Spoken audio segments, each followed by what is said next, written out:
Ryan, Tony, and Crystal. We can't guarantee that you're gonna look great, but if you wanna stay in shape, well, you better hit the GymWits. That's right, man. welcome to the GymWits podcast. I'm Ryan George. I'm Justin Guild, a.k.a. Chef Sonic. And we are the GymWits. So, it's just weird experience on the elevator the other day. I thought you might find it interesting or not. It's probably something that I've seen on TV. I feel like I've seen it on TV. Whatever Probably the case on is. Seinfeld or I don't know. Whatever the case is. Yeah, it sounds like a Seinfeldian type of situation. So I get on the elevator and the guy's rushing towards the elevator. So I, being a nice guy, I hold the elevator door open.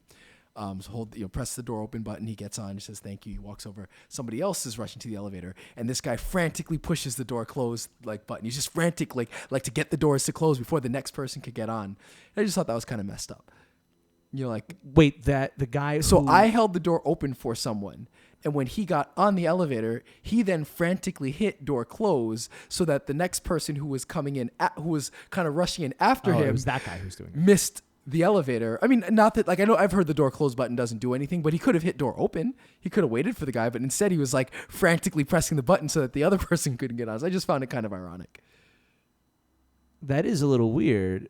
Do you think he knew that other person just didn't want to see him? No, probably. No, he's just a dick.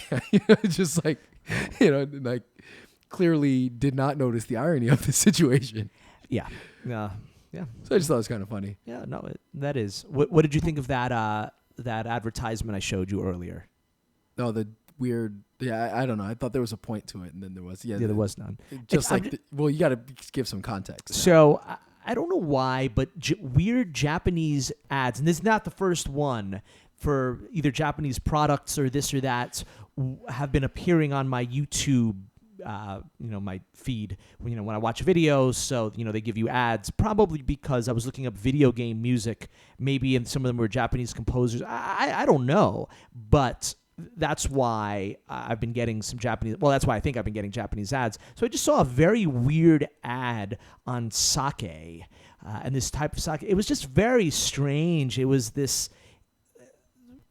They were trying to be emotional with it, and it was just so awkward, and it made you almost nauseous watching this thing. I just couldn't turn away because it was so weird, and I was just thinking, who would have given the okay for this?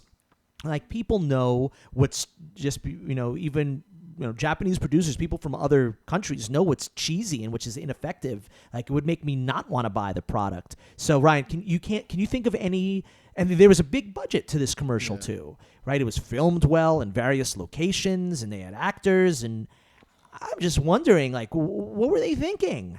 Can you think of any of those? What were they thinking putting so much money behind an ad when there's so many other effective ways of advertising a product? It's one of the things where, when you put on the spot, you can't. I mean, I'll try to. You got to email me the link to that thing, and I can post it so people could see what you were talking about. Okay. But yeah, I think in general, it's weird when people put things out. And you wonder what was going on in their head. We've probably done that too. I've probably done it where you just put something out there and you're like, but the difference being that if you or I put something out, we don't have the backing of we don't have marketing people and salespeople and PR people who are, and checks and second checks and people to kind of make sure, somebody down the line is it's probably not a good idea. So it's kind of strange when a company does do that and they produce something that's, clearly they spent money and time, and storyboarded it and hired directors and, actors, and that somewhere along the line it was somebody didn't think, okay, or maybe that's the whole point, is that it got you talking about it and now we're going to post a link to it. So now people are going to check it out. I don't think that was the point, that they were let's make something so weird and awkward that people are going to they can't turn away because it's so strange. Yeah, I don't think that was the point behind it. I mean, if it was, then it's brilliant. But I don't think that's what it is. It just always amazes me when gobs of money go into something that's really terrible, when just a very simple, you really think this is a good idea?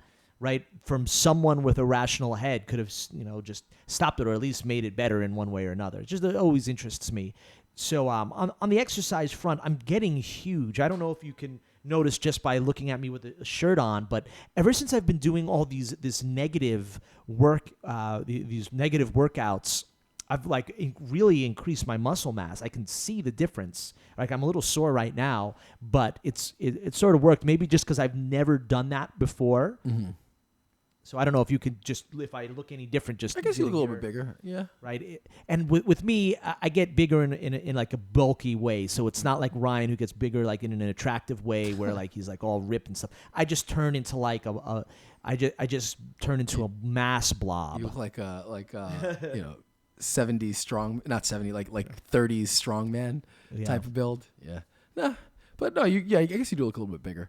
So you've been consistent. I have been pretty consistent with it. It's a nice workout. I'm enjoying it. I'll probably do it for another few more months, right, until my body adjusts to it. Then maybe I'll want to do a workout that's more based on maybe like a fast interval training, Tabata type thing. I think that might be good, especially or maybe do some like stuff like that. A lot of sprints, those types. I think that would be a nice workout once I'm done with this sort of muscle building phase. Cool. All right, well, we got some interesting studies to get to before we get to our main topic. So I've got 3 for you. I don't know how much discussion we're going to get out of these. One is a fairly simple, fairly early study and fairly small one, but I thought it was interesting. So you see a lot of it's been really big in the NBA, kind of people wearing compression like clothing for exercise, and kind of the idea is that they apply pressure to the joints, which kind of improves circulation, helps performance, helps with muscle fatigue. And so this was a study involving female soccer players. It was only 20, and they split them up into 2 groups. So basically one group that wore the compression, the other group didn't wear the compression, and they basically did measures for agility, and also they did a heel raise, so kind of a calf raise, pre and post workout. And then they also kind of monitored their heart rate as they were actually playing in like a scrimmage. And what they found was that the group that wore the compression performed better on the agility test and the heel test after, and they also had better lower heart rates during the performance. And so, again, it's very early stages, and one of the few studies really looking at it, but it's actually pretty interesting. And there are a couple of ways, a couple parts to this. So in one way, you can argue, let's say if this research does bear itself out, you could argue then that, well, maybe we need to ban the compression stuff because that's an unfair advantage to people who wear it, right? If some people wear it and some people don't, like if they did that, I think with swimming, if I'm not mistaken. But on the other end, if the benefit is increasing muscle endurance in a sport like soccer, where a significant amount of the injuries are due to muscle fatigue, you may argue that it's better to wear that stuff. That way, you're going to fight off injuries, and people then become more durable, last longer, and you're not dealing with as many injuries. So that's like an interesting preliminary study that may kind of pay dividends down the road as far as athletic performance and obviously as the skill levels are close, every little edge that you can have is going to make a big difference, or can make a difference in performance and whether you're winning or losing. Yeah, I don't know. I think it would be tricky to ban something like that. Sure, you can. I know, but it doesn't feel right to me, especially because you're not hurting yourself by wearing it, and anyone could wear it. Yeah. So, and in fact, it might even prevent, as you mentioned, it might prevent injuries. And one thing that I'm surprised doesn't happen more often, or maybe we just don't hear about it, are blood clots in mainstream sports, because you're always getting injured. Your blood clot can occur when you some sort of injury, to a leg or anything, and then when you're on a plane, right, and you're sort of stuck in one position for a while, that's when a blood clot can happen. I'm surprised we don't hear about it more often in professional sports, because it would seem ripe for something like that to happen. But I know that the compression socks might help to fight against blood clots as well. So, and I know that people who have blood clots... this is for the longer compression, like the entire, not just the socks, but the actual kind of compression shorts or pants, I should say. Well, maybe they do as well. So especially if there was any evidence that says, well, these help to fight, blood clots and other injuries, that would be making it really hard to ban it. When you say, look, we're concerned about the safety of our athletes. So if this is something that can make it safer for them, it'd be very hard to ban something like I mean, that. I guess it depends. Well, although it depends if it really improved performance, and then how far do you let the technology go? There's lots to it, and obviously, kind of like I said, just a preliminary, an early study into it, but looks good, could be useful. And I guess it's not just for show, because I think at least it looks like it may not just be for show, which sometimes you kind of think and you wonder, like with a lot of things, like are they just doing it because it looks cool, or are they is it actually useful? And where's the science? So.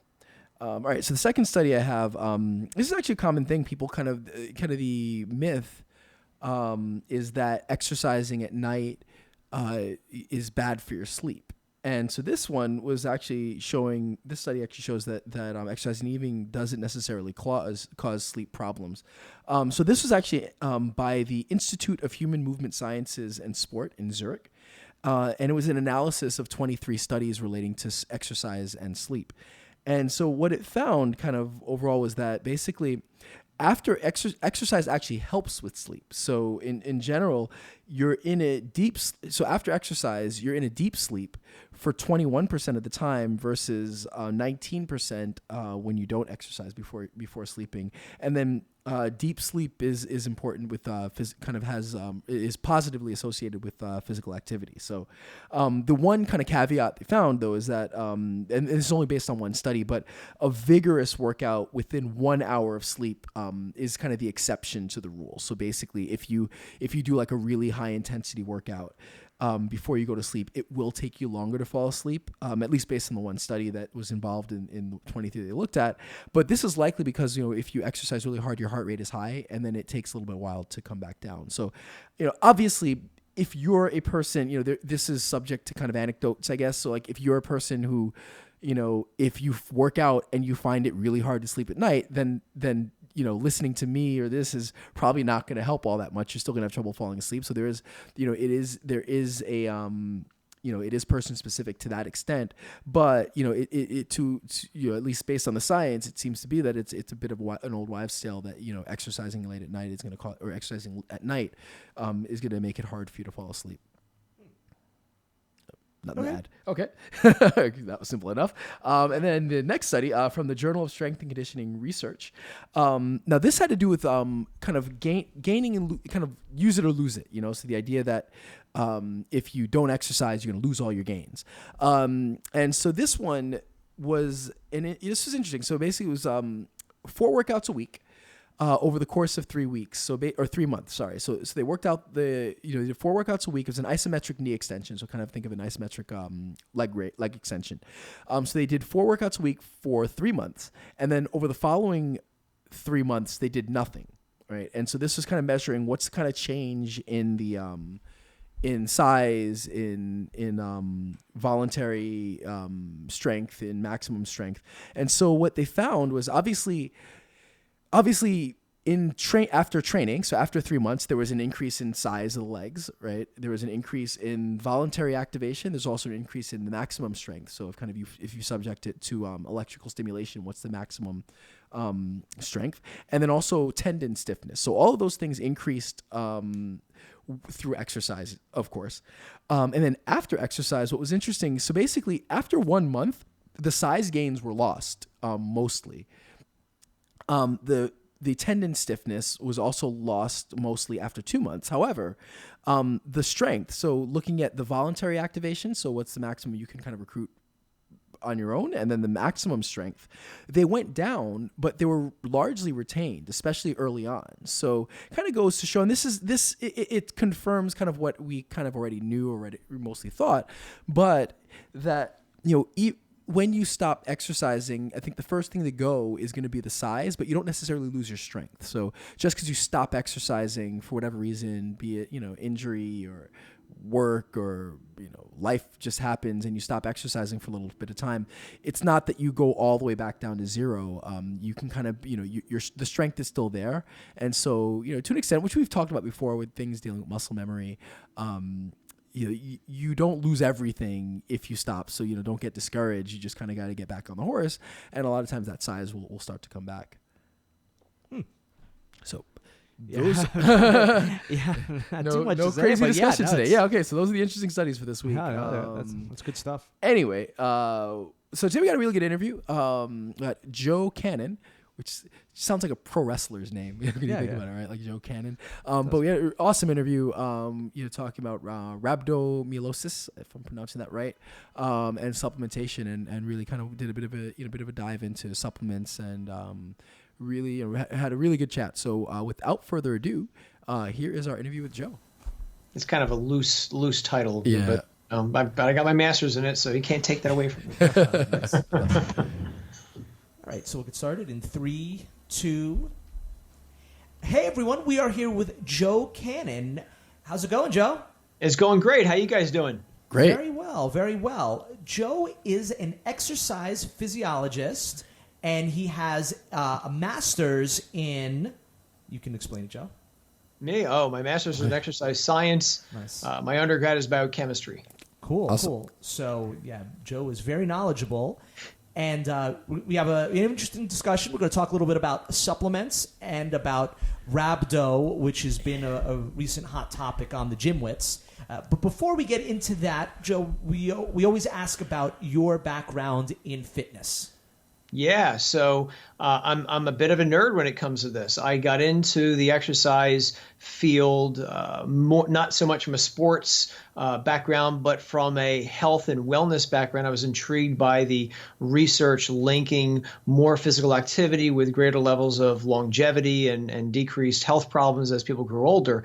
And I found myself when I got into this degree program that I had a stronger science background than many of my peers, and that actually helped me in school a lot. So from sports, I like watching it on TV. And when I was a kid, like everybody else, I'd play it in baseball and football in the park and stuff like that. But definitely nothing formal. I'm a bit of a researcher, you could say, more than anything else. And so what? How did you get your start in fitness? Like in that world, did you get your education, then you kind of jumped into the fitness industry, or did you start in the fitness industry and then kind of decide, this is what I'm going to pursue in school? Yeah, my degrees are very varied from many of my peers. I started out as with my undergraduate in chemistry and biology, very interested in the biological aspects of aging, and that's where I was pursuing things for a number of years. And then I kind of had a course direction change when I decided I didn't want to spend 15 hours in a laboratory. Loved doing literature research and spending all day in a library. Wasn't so fun working with the Bunsen burners and the test tubes. And then started delving more into the exercise and the health and wellness aspect of things and said, wow, I got a pretty good grasp on the biology of all this stuff.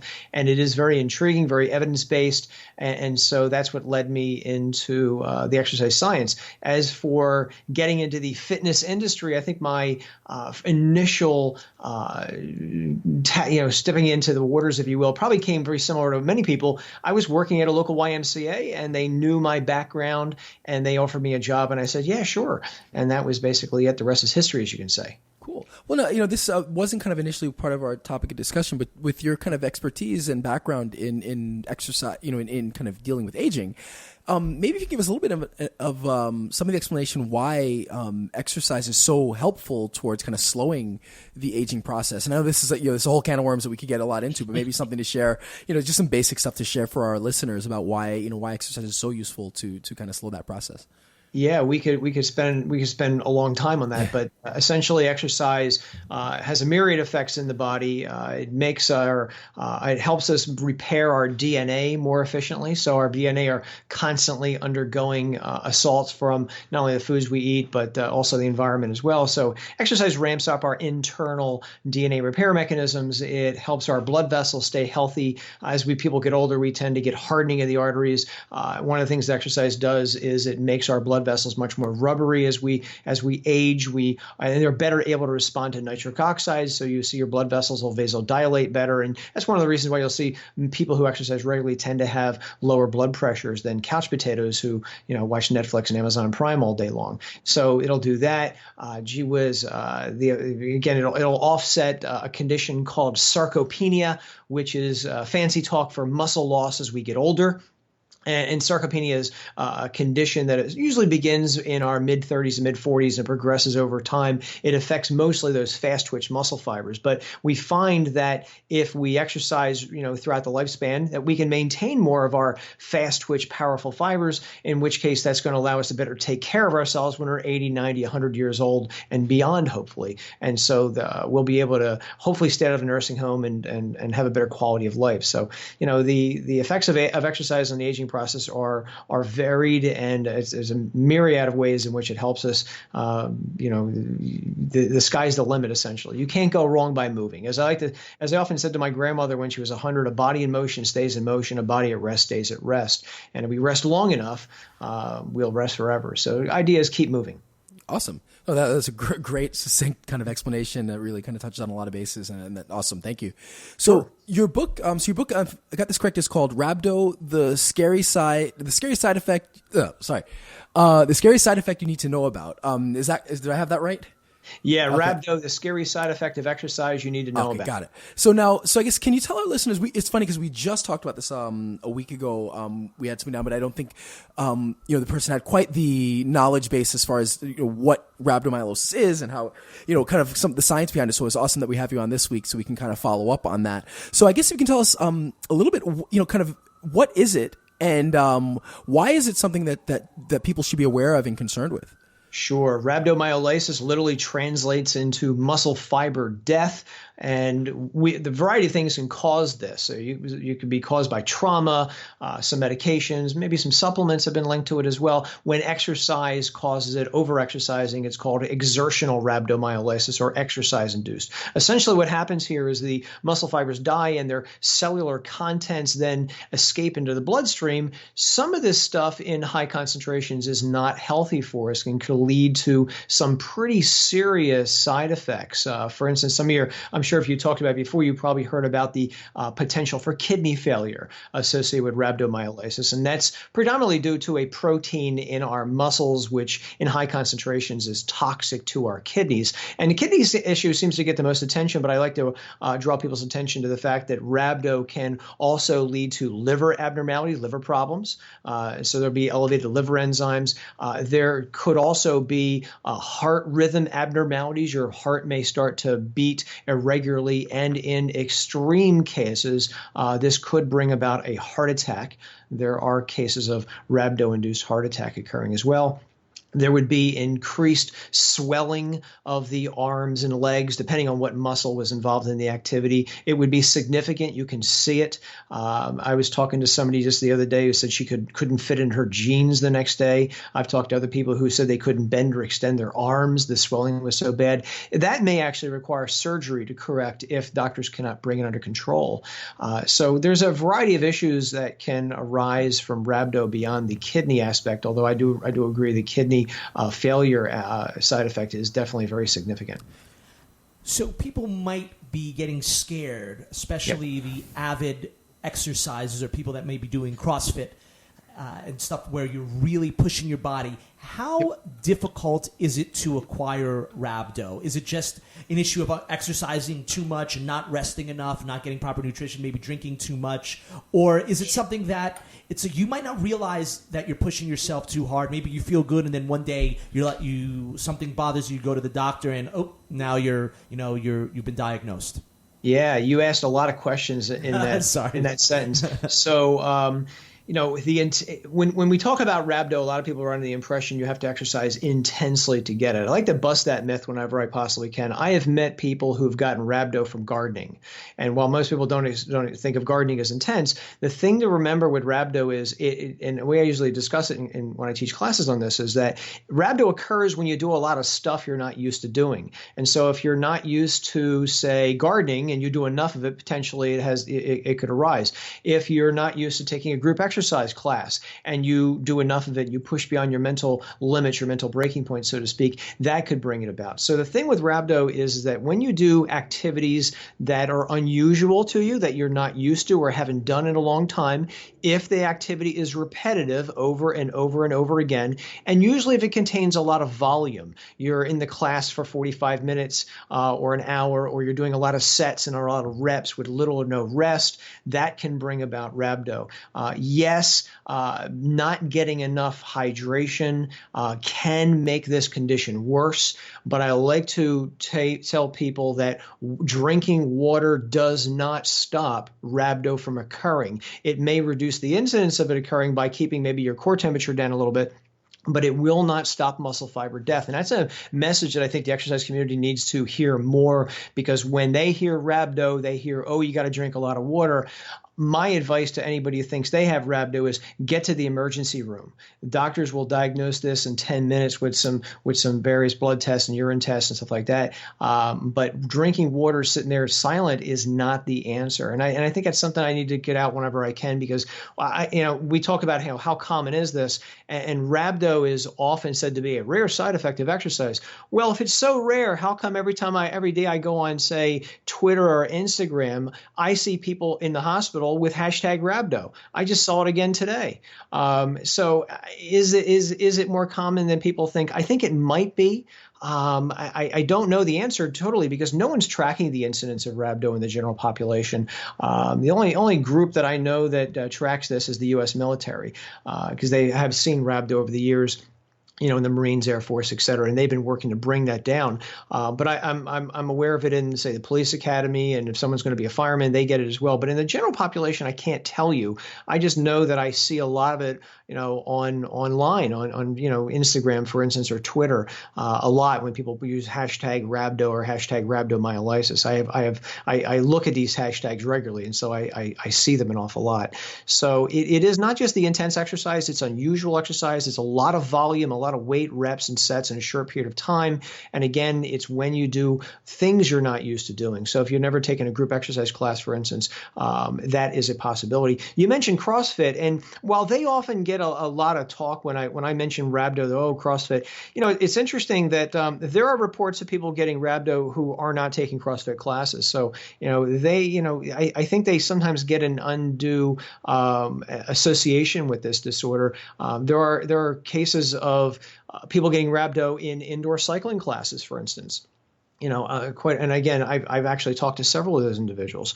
There's also reports of people getting rhabdo working with one-on-one with a personal trainer in a gym. And so it's not just a group exercise thing or a CrossFit thing. This is an issue that I think the fitness industry needs to address more. But again, getting back to CrossFit, I was literally saying this recently to someone. CrossFit fitness trainers are the only people out there that I would expect to know what rhabdo is, because their CrossFit manual discusses it. And that's actually an issue that the fitness industry does not talk about too much. I have their textbooks of the most major fitness organizations, and I don't see rhabdo mentioned in any of them.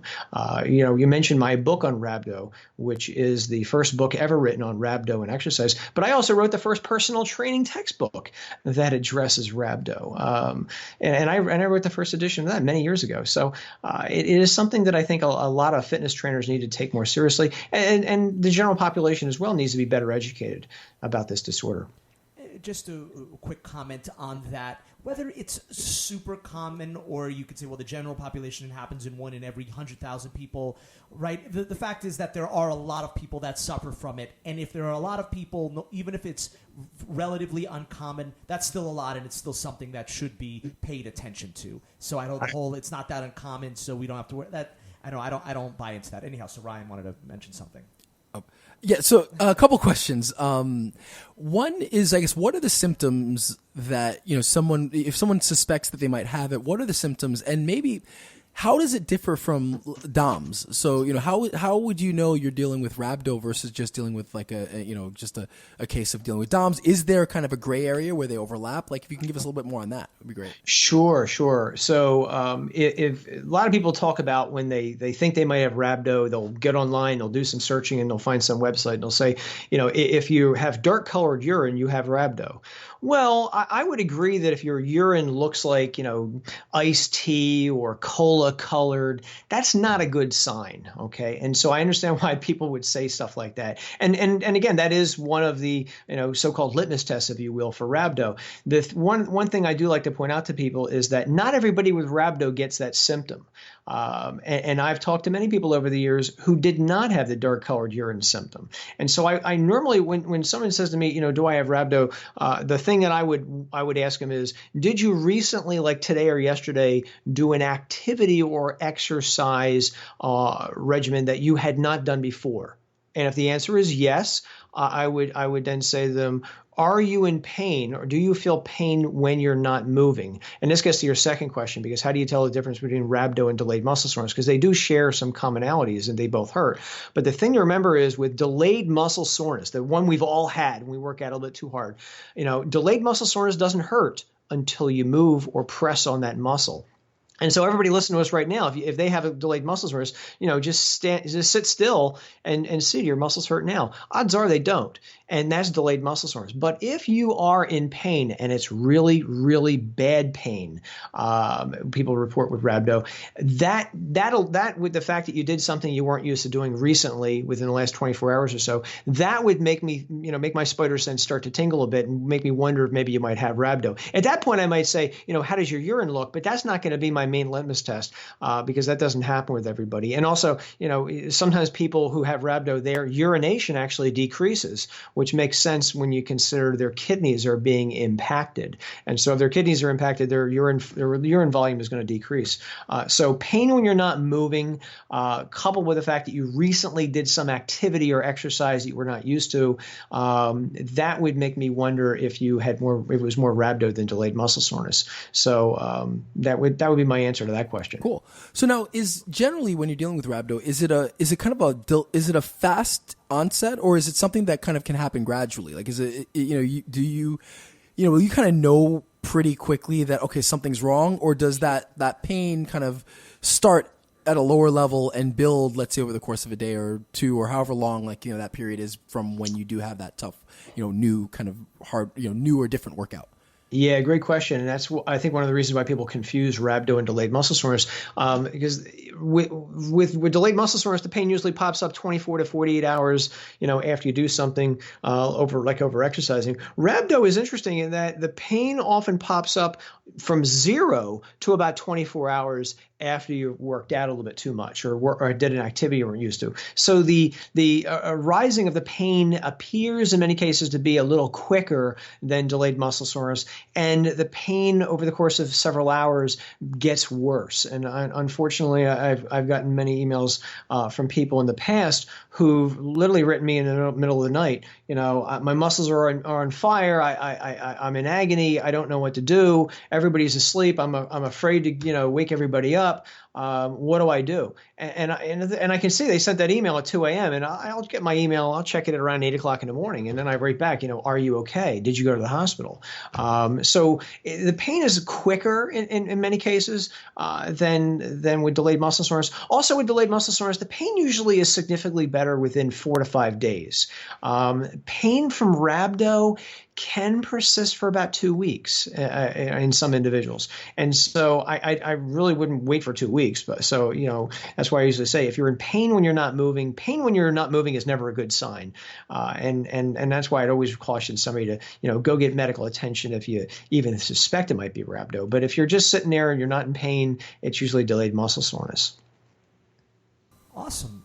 So shifting gears a little bit, you do a lot of work with supplements. In fact, you have a website, yes. Supplementclarity.com. Tell us a little bit about the website first. Yeah, so I even though I'm mostly known these days for writing about rhabdo, I've been investigating dietary supplements for since the 1990s, and so I tend to look at supplements and I'll write a big review on a dietary supplement or ingredient, and I'll show you the research on the product or ingredient, the pro, the con.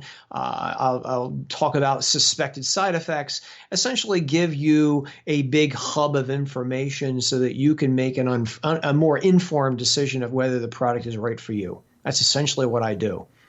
Now, that's great, because pretty much since the 90s, when Ryan and I started working out, we started working probably towards the late 90s, supplements were really making a big push, and it was really becoming a humongous industry, and it still is. You still have everything from, a pill that's going to make you lose weight, a pill that's going to give you energy, something that's going to help you recover, something that's going to help you gain mass. and everything in between, and then supplements that are for other wellness aspects that can make you sleep. Like I could do this and do that, and they're not regulated. And I think that's the big thing. So with that being said, what comes to mind? What are some no-nos with supplements? If you see a supplement that makes some sort of claim, right, based on a certain ingredient, what are the ones that immediately you should be red flagging? Sure. So first off, I would push back and say there is regulation on dietary supplements. Okay. It actually has been around since the 1990s, and if people want to find it themselves, all they got to do is do an online search for 5 letters: DSHEA. DSHEA. That's the Dietary Supplement Health and Education Act.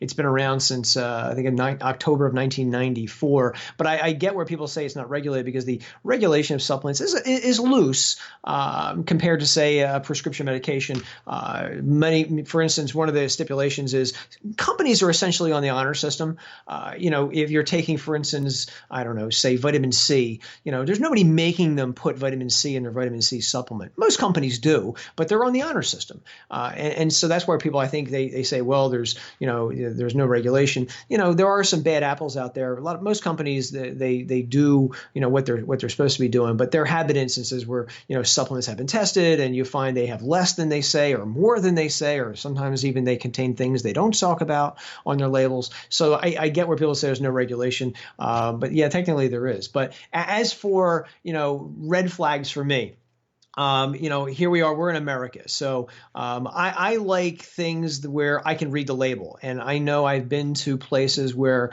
and these are, stores that maybe we've heard of, and I've seen products that are not printed in English. I'm like, well, okay, I don't like that. I'm going to put that back. If the label looks cheap to me, if it looks like something I can print on my home computer, I'm going to say, no, I'm going to put that back. If I go to their website, the company's website, and I don't see an address of the company, I want to see an actual address so I can Google it and I can see what that company looks like. And I'm not accepting a P.O. box or the FedEx office. If they put labs in their name, I want to see a building with their name on it, where laboratory research is done, for instance. So those are some red flags for me right then and there. If they promise quick results, things don't come quick. If they make amazing claims, on whatever, weight loss, anti-aging, grow your hair back, whatever, amazing claims deserve amazing evidence, to paraphrase Carl Sagan. So I'm going to look for that. And that's one of the things I do on my website. If they make claims for a product, I'm going to try and find the research on that product or the ingredients. And if I find, they're saying this is going to work in people, and I see the research was on mice and rats, well, we're not mice and rats, and I'll tell people about that. So whether or not it works or not is a different story, but the only way to really know is to take it into the lab and test it. Lab animal research is a great jumping off point, but I like to see research on us because we're people. So those are some things that I would say watch out for. Cool. Now, in general, when it comes to supplementation, obviously it's been in the kind of fitness industry, health, fitness, wellness industry for a very long time. What if any are kind of some of the common myths, around supplementation, things that maybe people say you should have or you shouldn't have? Any major kind of things that stand out to you as myths that you hear day to day, or have heard over the years that you would be important to strike down? Well, everybody's got a green drink these days, and nobody likes to hear me say it, but I can make a better green drink in my kitchen, and so can you. Just take some food and put it in a blender, throw in some protein powder, and drink it. I tell people, I've got a little recipe on my website that I tell people. I got blueberries and strawberries and spinach. Heck, I even put lima beans in my smoothie. But there's no green drink that can measure up to what's in food. And again, the easy way, one easy difference between them is that food's going to have fiber. These greens drink have no fiber. Fiber is anti-inflammatory. It can reduce the risk of colon cancer. It's food for your microbiome. Everybody likes to talk about the probiotics these days. Well, they eat fiber and they give off compounds that help us stay healthy. So the green drinks are that's in the red drinks too. Whatever they're talking about these days. I like to get it from food. So I often say, when people say to me, "What's your best supplement?" The best supplement for most people is a salad or a fruit and veggie smoothie. So that's something that jumps out at me. Anti-aging products. They often make a lot of grandiose claims. Generally, I see a lot of animal research. I don't see a lot of people research on them. I'd like to see some research showing that it'll do X, Y, and Z in people and not a lab animal. So, I'm a little skeptical of that. I'm pretty red flag for me is weight loss supplements. I think the majority of them don't work the way they're touted to on the internet. Again, there are some things that I may, recommend over others, but the vast majority of them, especially the ones that, again, make a lot of over-the-top claims, I tend not to believe a lot of them. And the research kind of bears things out. Take a pick, pick a topic and we'll talk about it. But there's a lot of things out there I would probably say stay clear of. Number one, for instance, one topic that I was just asked about later, just yesterday, as a matter of fact, was there's a product out there called raspberry ketones, which is a very popular weight loss product. It was advertised, on the Dr. Oz show years ago as being a miracle in a bottle to burn fat. Well, the miracle is based on 2 mouse studies. I still don't see any human research that raspberry ketones cause any weight loss, but it's still very popular. The same thing with, say, Garcinia cambogia, which is still one of the most popular weight loss products on the internet. I see iffy research at best that it'll work. When I investigated, I found just as many studies that said it didn't work as did work. And some of those studies were very small, so it's very hard to draw conclusions. Again, weight loss products are, for me, something that I tend to be skeptical, but I like to keep an open mind. Again, that's why I always try to let the research drive my opinions. So, well, I actually have proof that the raspberry ketones work because I had a friend who took them, and he also, of course, he dropped his calories down to 1,500 calories a day, but he took the raspberry ketones and he lost weight. So there's your proof. And that makes perfect sense. That makes perfect sense. You drop your calories to 1,500, everybody's going to lose weight basically on that low calorie diet. So a big thing nowadays is anxiety and sleep. And there are a lot of supplements that make claims that they'll help you sleep, that they will relieve anxiety. Have you found that any supplements can do this? Yeah, pretty much a lot of the over-the-counter sleep supplements all contain, as their magic ingredient, in my opinion, melatonin. Okay. Melatonin is a neurotransmitter. It's a brain chemical, and it helps us fall asleep. And when I look at these products when I'm shopping through, the store, and I always go to the vitamins, section because I like to see what's out there, and I look at these sleep supplements, I usually see they'll contain, tryptophan, okay, but there's very little tryptophan. That's not going to have much of an effect. It's going to be melatonin that's going to have the main sleeping, inducing ingredient in all these products. Sometimes they'll talk about, they'll have an amino acid called L-theanine. I always mispronounce that. And that's everything. I mispronounce a lot of this stuff because sometimes these big 5-syllable words I have to figure out how to pronounce them myself before I do a YouTube video on them. But but L-theanine is a kind of a calming amino acid. There's some research that may help. Again, how much it's hard to say. I've also seen some research it may not help, but it's pretty innocuous as it goes. But melatonin I think is the main ingredient in these calming supplements. So you don't have to get a fancy supplement; just get melatonin. Melatonin is again I would invite the listeners to go to local whatever Walmart wherever and just go and look at some of these over-the-counter sleep supplements. You're going to see melatonin as an ingredient, and it's in pretty much all of them, which tells me it's the secret sauce. Now, how about your opinion on the CBD products? So everybody asked me about cannabidiol and CBD and all that stuff. I've held off looking at it in depthly because 1 week it's legal, 1 week it's not legal. Does it contain THC? Doesn't it contain THC? I haven't really committed to it too much because I'm not sure if it's a supplement or not. But what I can say is that cannabidiol, CBD oil, should not have any kind of hallucinogenic hallucinogenic THC in it, or extremely small amounts which shouldn't have an effect. I have heard some evidence that CBD may help seizures. Okay, great. People have told me it helps, sometimes arthritis pain and alleviates moods problem. I don't see a lot of research on it at this point. They'll say that we have these cannabinoid receptors in our brain that CBD latches onto, and I've also seen data that says we don't have any CBD receptors in our brain. So I'm on the fence. I'm intrigued by what people tell me, and I do take them at their word. Some of these people I've met, and they've said that, hey, my life has turned around since I've taken this stuff. Could it be a placebo? It's possible. But I've heard enough of it from other people that I'm intrigued, but I haven't done any really in-depth research on it. And it's because I don't know if there's a lot of really good research on it at this point, because I think researchers are scared of trying it for fear that they may be, indicted for breaking the law by testing some illegal substance. So again, I'm on the fence. I haven't looked at it in depthly, but eventually I will. Just a matter of time. Now, I guess in the last topic, which is always a hot topic, is that of pain, back pain and neck pain, stuff that so many people suffer from. Are there any supplements that can help relieve besides what we know, ibuprofen? Yeah. Tylenol? So if we're talking arthritis pain, which is, very common in America, specifically osteoarthritis pain, the thing I would look at first would be glucosamine sulfate. It's been around a long time. There is research that glucosamine sulfate, when you take it for a couple months, can reduce osteoarthritis pain in some individuals. Obviously, that's going to vary according to how bad the pain you're having is, what the degree of arthritis you have might be.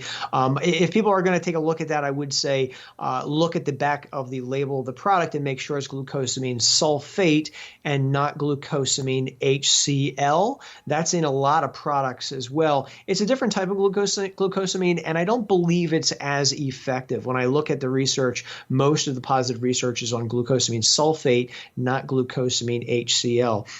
Sometimes they'll package glucosamine sulfate with MSM, monosulfonamethane, and that's another anti-arthritis pain compound, which again also does have some evidence for it. I'd be a little cautious with the glucosamine, if I can backtrack for a second, if people have diabetes, because glucosamine, it does contain sugar, and I have actually in the past talked to diabetics who told me they took it, their blood sugar went up. I do think it's a rare side effect. I don't see it mentioned much in the research, but I have met people who said, hey, I took this, and a few hours later, my blood sugar went through the roof. So it is something for diabetics to definitely just monitor your blood sugar if you're going to be taking that product. But that'd be something I would take a look at. Fish oil also has some anti-inflammatory effects in the body. So, and again, like I said, I've also met other people who swore by fish oil helping their arthritis, pain in their hands and their feet and stuff like that. Again, there is some research that it may help. It just depends again on the degree of pain. Now, there are some other topical things as well. Capsaicin, which comes from chili peppers, can temporarily deaden the pain of muscle aches and pains and sprains and arthritis pain, etc. And there is even some research on capsaicin, rubbed on the skin, can actually help as well. So that'd be something to take a look at for pain too. Cool. Now, I guess just to cap off our discussion of supplementation, which has been great. Are there any supplements that you would say are must-haves, or really should be a good idea that people should have, or is it really specific to the population and the goal? Well, yeah, it definitely does. It is population specific. What are we talking about? So again, I'll always fall back on food first, supplements second. One product that I do like and I do take myself is something called aged garlic extract. It's not garlic, it's an extract of garlic. And the company actually has various studies they've conducted over the years and sponsored that it actually helps, blood pressure, helps the blood vessels stay healthy, may help the microbiome stay a little healthy, stuff like that. I'm intrigued by their research, and that's something I actually take myself. So that would be something across the board, I would say. But again, it really does vary according to what we're talking about. One of the things I do tell people is if you are going to take a supplement and you're quote unquote not so healthy, it's always good to run it past, your doctor, but also your pharmacist. Pharmacists are pretty smart cookies when it comes to supplement and drug interactions. And I like pharmacists because you can walk into, again, Walmart or Walgreens and go talk to one, and they can usually tell you in a few minutes, whether this is something you might want to take a look at, or maybe it'll point you to something that may be better. And again, if anybody's taking any medications, it's always good to really talk it over with your doctor and pharmacist. A lot of supplements in particular do have primitive blood thinning effects. And if someone's taking a blood thinning drug, there could be an interaction. And that's one of the reasons why you often hear people say, if you're ever going to have surgery, get off your supplements for a couple of weeks. That's because they don't want you bleeding all over the operating table, for instance. So, if you have a blood thinning issue, you're taking blood thinners, definitely watch the supplements, because it is a very common theme I see in the supplement world. But, I like aged garlic extract. I also think, a cheap multivitamin is not a bad idea for a vast majority of people. I don't think you have to go the mega dose or the expensive vitamins. I think a pretty inexpensive vitamin from a good company is probably a good thing to do. You can't hurt, so something's going to give you at least 100% of the RDA if you're not eating totally really well every day. But again, if you can start your day with some fruit and veggie smoothie, you're starting off to a really good begin to your day. Awesome. Well, Joe, really great information, and we'd love to have you back because I'm sure there's tons of other topics that we can discuss, and you're very knowledgeable, so we would love to hear some of your thoughts and some of the research that you have on some other topics as well. But where can we find you? So I'm pretty easy to find. If you Google Joe Cannon supplements or Joe Cannon personal trainer, you'll find me. My website, my personal website, where I usually write about health and fitness in the personal training world, is joe-cannon.com, CANNON. And then my supplement website is supplementclarity.com. And that's where I write those big reviews on dietary supplements. I'm also pretty big on Instagram. You just Google or go on Instagram and just find me. I'm Joe Cannon MS on Instagram, and I usually get on there a couple times a day, and I'm usually taking pictures of my computer screen of different studies that I'm looking at, and and I give you little tidbits on supplements and health and fitness and all that jazz. That's great. Have you ever? You're actually you're a very good speaker. Have you ever taken a class in speaking or ever looked into it?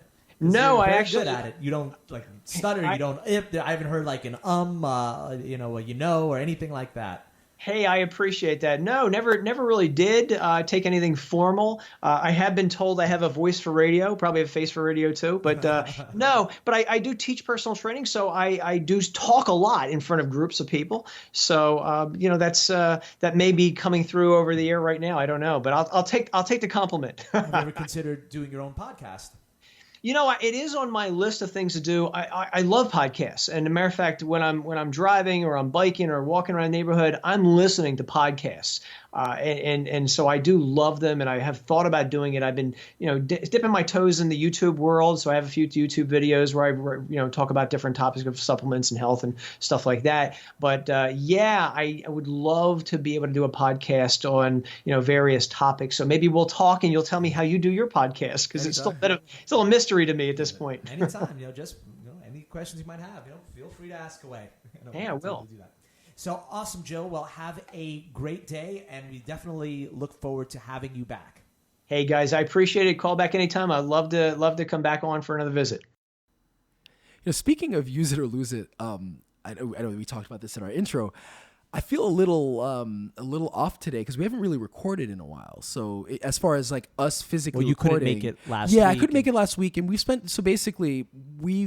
I've kind of made a conscious effort to limit our interviews and to try to really produce each episode, getting more content as we did, giving studies for each episode. Of course, all of our last few episodes have interviews. What I mean with other stuff. Yeah, that's what I mean. So basically, for a long time, as I'm sure anyone who listens to the podcast knows, what we would, if we did an interview, we would basically that would be the show, and I felt like there's no reason why we shouldn't have the studies and do the Ask the Trainer and have other information and make these episodes episodes real episodes and not just kind of lean on the interviews, which I think we were doing it. It was, my being lazy. So in that, so we have a lot kind of a backlogged interviews, and so we've kind of really kind of pushing out what we have. So we haven't recorded much because I kind of want to get to the point where we basically, if we record today, it's going out next week rather than kind of recording today and maybe this will go out in 3 months or 6 months or whatever that we were doing. Because there's some episodes that we didn't post for like months because it's great to stock up on stuff, but at the same time, I think some of the quality and I think while we tended to get pretty good interviews, mostly I think there's some that are better than others, and I think I want to stick with really making sure that when we do interview people that they're really good and they have something to add to the podcast. So, it's a lot of words for me just to say that, we haven't recorded much because I want to be closer to the actual publication date. But I felt like, because we haven't recorded in a bit, I felt a little off, I didn't use it. So I lost it, but it's just a little different. Yeah, no. It really is true with anything. Yeah. Like, for instance, I've been playing guitar my whole life, but if I go a few days or a week or so without playing or practicing, my chops won't be the same. Yeah. I'm sure you feel the same. If you go a week and a half without training, you'll come in and you'll be a little rusty, but then you get it back quickly. Well, yeah, it's always that. Interesting. Like I've been writing lately, but I've had this novel idea for a long time, and I finally started writing it. And now that I've kind of really gotten into it, I'm noticing like that what I've got now is way better than what I started with, and I'm like, crap! Now I may have to start over because some of the stuff. Not that I'm the world's greatest writer, but I'm like, oh wait, this isn't that bad. But it's kind of like the more recent stuff because I'm really getting into it, and that I'm getting the repetitions in. That the earlier parts are like, crap, I got to go back and maybe just erase it and start. Oh, that's not uncommon that you go back and you rework things in really any medium, any artistic field. Yeah. So anyhow, just briefly about the interview, I didn't know what to expect because Ryan's like, oh, we have it was sort of nonchalant. It's like, oh, we have this interview with this guy. He does Rhabdo and he does some supplements. So I didn't know what to expect. But Joe was super knowledgeable and super scientific, and we get a lot of anecdotal information or opinions coming from people or semi-scientific information, but Joe was the real deal, right? He had done a ton of research and he was clearly very knowledgeable. And I really like the fact that oftentimes with supplements, you hear people not want to talk badly about anything and whatnot, but Joe just sort of set it straight. He's like, beware of this, right? Food is a better option. And of course, we've heard a lot of this stuff before, but it was nice to hear him put it in a way that was very scientific and very straightforward. Yeah, that's true. All right, we got one more. If that's it for if you don't have anything else to add, we go and ask the trainer. So why don't you go ahead with the ask the trainer? So okay, so the question comes from Laura. Hey, Laura. And she asks, hey, Ryan, Tony, and Justin, love the podcast. You guys have provided great motivation and inspiration on my own fitness journey. I have been training for my first marathon, which is coming in June. And here's some background. I've competed in 3.5 marathons and have been an avid runner I think that's 3 half marathons. Oh, okay. That's what I was about to say. I've competed 3 half marathons and have been an avid runner for 6 years. In preparation for the marathon, I've ramped up my running and I'm up to 30 miles per week. I've been dealing with some persistent calf soreness and pain, especially after long runs. I have 2 questions. Should I eliminate calf work from my strength routine? What should I do to deal with the calf soreness? All right, cool. So, first off, if you listen to the early part of the episode, how about a compression sock? That's a honestly, good callback. It might be. It might help. It might help, even if it helps a little bit. Compression pants or tights or whatever. But yeah, no. Hey, that's a good idea. Why don't you try some compression tights? But beyond that, okay. So a few things. So one, you've never been a fan of doing calves. No, I think it's person specific. So I think your calves get worked a lot with whatever you're doing. So if the goal is like building massive calves, if you're bodybuilding, then maybe you need to do work extra calves. I don't think calves in isolation is necessary unless there's a specific weakness or if there's some kind of an instability that might require it. So I would say while you're preparing for the marathon, whatever your reasons for doing calves, I don't think you necessarily have to add extra calf work. Unless, like I said, there's a specific weakness there that, that you really need to target it. Otherwise, I don't think it's necessary, while you're doing your regular strength, if you want to kind of more do compound movements for the legs and, focus on a couple of things, really if running is the focus, let running be the focus. And if you're isolating your calves, I don't see how it's really all that important and necessary right now. So you might be better off with maybe some squats and maybe if you want to do some lunging and movement, like kettlebell swings and, if you want to just do things that work the legs as a unit, that's fine, but I don't know that you need to isolate anything. Second, for the injury, so yeah, as Justin recommended, maybe some compression pants or compression socks might be useful, or compression tights. Make sure you're, part of it also just might be overdoing it. So you're not used to the amount of running. So if you've done half marathons, it seems like you're used to running.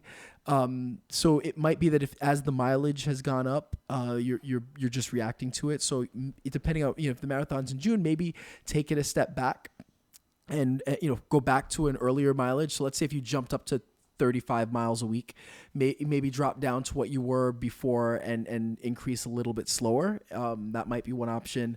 Really make sure your recovery is you're resting enough, that you're sleeping enough, that you're stretching, that you're recovering properly, that you're warming up properly before your runs. Trying something like a foam roller type thing might help a little bit. Maybe not. But you could try it. That could help. Maybe massage. There's kind of conflicting evidence on how beneficial they are, as a kind of a therapeutic modality. So they definitely feel good and can help. But again, you depending on what you read or what comes out every week, you're going to hear different things as far as like how much they're going to help as far as injuries. So, I would say, if the soreness persists, you might need to get it checked out. Maybe you want to, work with a physical therapist. Really a lot depends on how important a lot depends on the pain and how important it is that you complete that marathon. If it's a situation where you have to do it and you're willing to fight through a certain amount of pain for it, that's a call that you kind of have to make. More likely than not, it's probably just, a little bit of overuse. And if you take it back a notch and kind of build a little bit slower, you should be okay. And also it could also just be that you're doing too much with the extra strength training. So, try eliminating those extra calf exercises and see if that helps. If it does, great. If not, shoot us a message and, depending on where you are, maybe we could refer somebody to you to talk to. If you're in New York, I know a great guy, who is also a runner, that you can work with. What the odds of her being in New York are? Pretty actually better than you would think. How so? Because, if you look at our demographics, we have of all the cities, New York is by far our biggest city. So actually, it's one of the biggest English-speaking cities in the world. All right, so you tried to make it sound like it was going to be whatever. It is really still small, very small. But no, it's not very small. I'd say it's upwards of 10%. You think 10%? Wow, that's not small. That's not small at all. Yeah. I wasn't thinking that 10% was. Yeah, no, something like that. I mean, I could be a large percentage of our listeners are in New York. All right. Yeah. So what you try to do there, but you're wrong. All right. Anyway, anything else to add? No, I think we're good for today. All right, cool. Well, that's it. Ryan George. I'm Justin. Where can they find us? Oh, yeah. You can find us all at thegymwits.com. All of our stuff is there, our social media. Everything is up there. Instagram, all that good stuff. Hopefully soon we'll have some articles up if our intern will start writing articles. And that's it. Wait, is she still our intern, or now is she officially like a member of the GymWits? We can't pay her, so that doesn't mean she can't be a GymWit. Okay, cool. She's in the theme as well, so yeah, true. Okay, fine. So she's a GymWit. Nice. Okay. You hear that, Crystal? You're a GymWit. Okay, now start writing. All right. I'm Ryan George. I'm Justin Guild, aka Chef Sonic, reminding you that truth does not sell. And we are the GymWits.